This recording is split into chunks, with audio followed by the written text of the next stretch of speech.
We're Intel Team 113. The project was designed on photolithography, which is a process of semiconductor manufacturing where you transfer patterns onto a substrate, typically silicon wafers.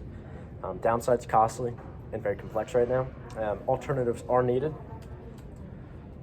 Primary goal: deliver an automated photo patterning stage with statistical data showing alignment, position accuracy.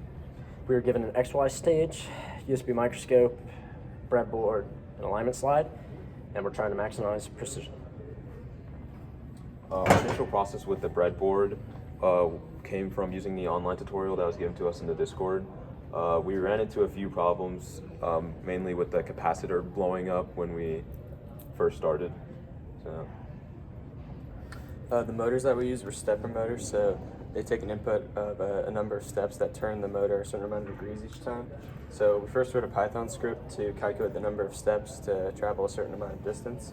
So the user would input an array of arrays of the coordinates in millimeters of the gates for the logic, or the logic gate locations. And then it would output a process list of the number of steps for the motors to follow, as well as the theoretical locations for each step to be compared to later.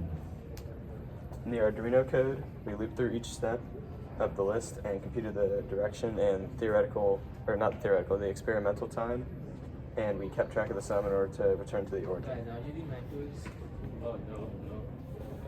And then we also, for the calibration, we used an online pixel measurement tool that was given with the microscope provided to measure the pixels in a screenshot and compare it to the amount of millimeters that was known in the picture. Here's an example of the code. A little bit more on calibration. We knew that the motor was specified to 200 steps per revolution, and we calculated steps per millimeter by using the calibrated microscope and measuring the pixel data after one revolution. In terms of impact, the immediate tangible benefits of this is clear because it gives us precise points and locations to verify precision, and this could easily be implemented into Intel's plants. And there's also an example of a dashboard that could be used by an Intel worker. That's a combination of all three of our scripts, as well as a point locator that was designed by us. So the user would click on where they would like to design the transistor. And next we'll give you a short demo of our project. Yeah, we use Python with OpenCV, and here you can see we plug it in, the motors spin.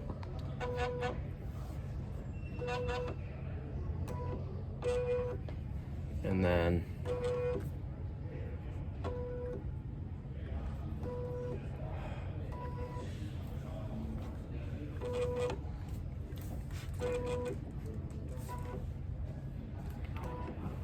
as you can see, as they spin, it adjusts, and when there's a pause, it places a red dot in a fixed background location. It's definitely over 3 minutes.